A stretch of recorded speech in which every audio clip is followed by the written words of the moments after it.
राम राम। पढ़ाई तुम सब कर रहे हो और कई बार ऐसा होता है कि हमें ये लगता है कि यार हम इतनी मेहनत कर रहे हैं और हमेरा कुछ हो क्यों नहीं रहा। देखो, सबसे पहली बात ये समझो, पढ़ाई में मेहनत का कोई रोल होता नहीं है। पढ़ाई हमें लगता है सबसे आसान काम होता है। अब दिक्कत ये होती है कि लोग मेरे ऊपर उंगली उठाते हैं कि तुम काहे निकल लेते हो नौकरी और पढ़ के। बात यार ये है कि हमें एक दो जो जॉब लगी थी वो हमें करनी नहीं थी, क्योंकि हमें मज़ा ही नहीं आ रहा था जॉब में। और इसलिए हम तुम्हें बता दें, हमने किसी को भी मेरी हिस्ट्री चेक करानी हो, चेक करा लो बिल्कुल अकाउंट की, कि हमने कभी किसी कोई फॉर्म को फिल किया ही नहीं, कभी कोई फॉर्म नहीं फिल किया। क्यों? क्योंकि हमें कभी भी नौकरी के लिए हम कभी भी एक्साइटेड थे ही नहीं। हम यहाँ तक कि आईएएस की भी अगर नौकरी की तैयारी करेंगे तो हम पहले ये सोच लेते थे कि अगर मान लो हम डीएम बन गए, बहुत मेहनत है, संघर्ष है, तुम लोग मजाक भी उड़ाओगे, मानते हैं, लेकिन हम ये मान लेते कि मान लो हम डीएम बन भी गए तो क्या हम वहाँ पे खुश रह पाएंगे? हम यहाँ पे छोटी छोटी लोगों को थोड़ी थोड़ी मदद करके हम खुश हो लेते हैं। वहाँ पे जो मेरे पास उतना बर्डन आएगा शायद हम ना झेल पाएँ उतना, या फिर हम उसमें मज़ा ही ना आए हमें। तो अब इसलिए उस एग्ज़ाम के लिए प्रिपेयर करेंगे ही नहीं। इसलिए हमें आज चाहे मेरा पड़ोसी यूपीएससी टॉप कर दे, हमें वो चीज़ें कभी एक्साइट करती नहीं है, कभी एक्साइट नहीं करती, क्योंकि वो चीज़ें हमें करनी ही नहीं है। और इस चीज़ का लोग हमसे बोलते हैं कि जब भैया इतना अच्छा दिमाग है, चीज़ें तुम आराम से कर सकते हो, क्यों नहीं करते हो? बुरा नहीं लगता? हमें कोई दिक्कत नहीं, क्योंकि हमें जॉब करनी ही नहीं है। ठीक है?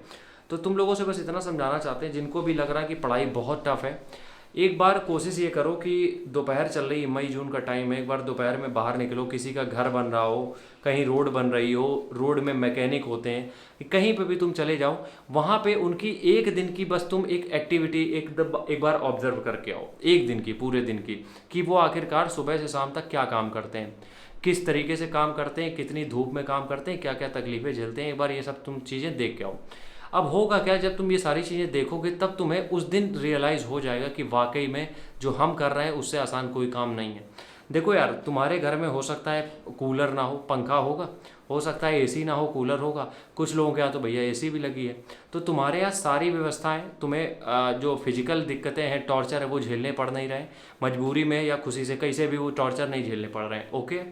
अब जब तुम्हें ये टॉर्चर नहीं झेलने पड़ रहा है, इसका मतलब तुम्हें क्या करना है, एक टेबल चाहिए, एक चेयर चाहिए और तुम्हें बैठ के पढ़ना है। हो सकता है थोड़ा बहुत कमर में दर्द हो जाए तो लेट जाओ, इसके अलावा तुम्हें क्या करना है? अच्छा ये बता दो, ऐसी कौन सी तुम्हें मेहनत करनी है जहाँ पे तुम्हें अपने शरीर का पूरा बोझ उठाना है? और यहाँ पे जरा वहाँ जब किसी के घर बनते हैं, जब वो आदमी 100 ईंटें ऊपर चढ़ाता है इतनी गर्मी में, उसको देखो जाके, जरा चक्कर आते हैं, सब कुछ होता है, लेकिन करना पड़ता है क्योंकि उसके पास और कोई ऑप्शन नहीं है। इसलिए तुम लोगों को भी समझा रहे हैं कि पढ़ाई अगर आज बोझ लग रही ना, तो 10 ईंटें का बोझ तुमसे संभलेगा नहीं। तो आज पढ़ाई कर रहे हो तो पूरी मेहनत से करो। हम तो कह रहे 24 घंटे पढ़ के देख लो, क्या दिक्कत है?